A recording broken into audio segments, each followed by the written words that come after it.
Hello दोस्तों। काफ़ी दोस्तों के मेरे पास मैसेज आए थे कि सर कुछ ऐसा बताइए जिससे हमें लक्ष्य को फॉलो करने में मदद मिले।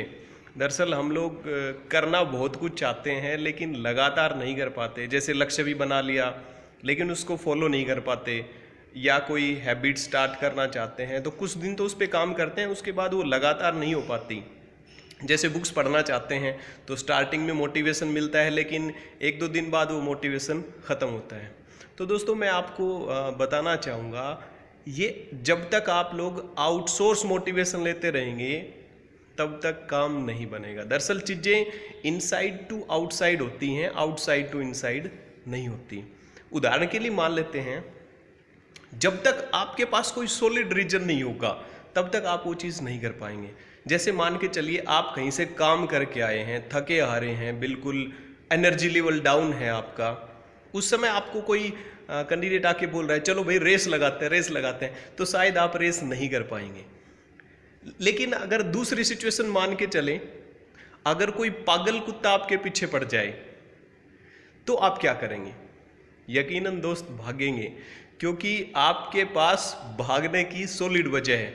अब थकान या कोई भी चीज़ आपको रोक नहीं पाएगी, क्योंकि आपके पास सॉलिड रीज़न है भागने का, क्योंकि कुत्ते को आप समझा नहीं सकते।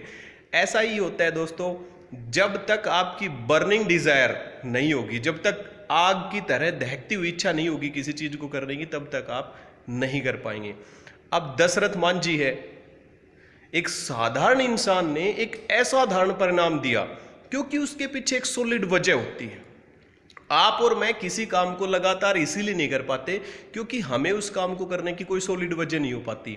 अब कोई अगर आपको बोल दे, कोई दीवार की तरफ इशारा करके, मान के चलो ये वॉल है, कोई ये कह दे कि आपको इस वॉल को तोड़ना है, तो हो सकता है आपके पास एक्सक्यूजेज हो या कुछ थोड़ी बहुत मेहनत भी करेंगे आप तोड़ने की, लेकिन नहीं तोड़ पाएंगे क्योंकि उसके पीछे कोई सॉलिड रीजन नहीं है।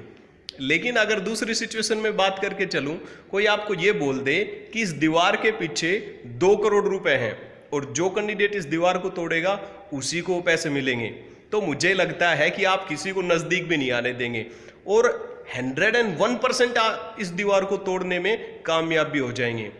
वजह क्या है दोस्तों? वजह ताकत नहीं है, वजह कंसंट्रेशन नहीं है, वजह यह है कि हमें कारण मिल गया इस दीवार को तोड़ने का। इसी तरह से चाहे वो बुक्स हो या आप जिम जाना शुरू कर रहे हैं, लगातार नहीं कर पाते, या कोई भी रीज़न हो, जब तक उसके पीछे कोई सॉलिड वजह नहीं होती तब तक आप उस चीज़ को नहीं कर पाएंगे। तो सबसे पहले कोशिश कीजिएगा कि जो भी आप करना चाहते हैं उसके पीछे सॉलिड वजह, आपके जो भी लक्ष्य हैं उनके पीछे कोई सॉलिड रीजन होना चाहिए।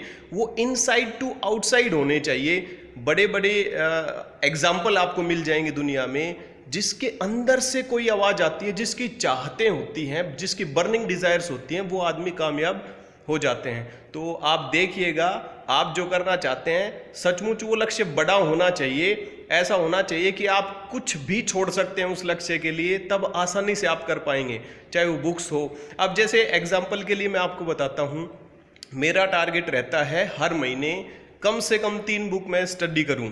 इसके पीछे एक रीज़न है, क्योंकि मैं अपनी नॉलेज हर दिन ज़्यादा नहीं 1% बढ़ाना चाहता हूँ। और आपको सुन के कमाल लगेगा, अगर हम हर दिन अपनी नॉलेज को 1% बढ़ाते हैं तो 1 साल में आपकी नॉलेज 365% बढ़ जाएगी। कितनी कमाल की बात है ना दोस्तों। और यही चीज़ मुझे इंस्पायर करती है 1 महीने में कम से कम 3 बुक पढ़ने के लिए। आप भी इस चीज़ को ट्राई कीजिएगा। उम्मीद करता हूँ ये वीडियो आपको अच्छा लगेगा। जय हिंद।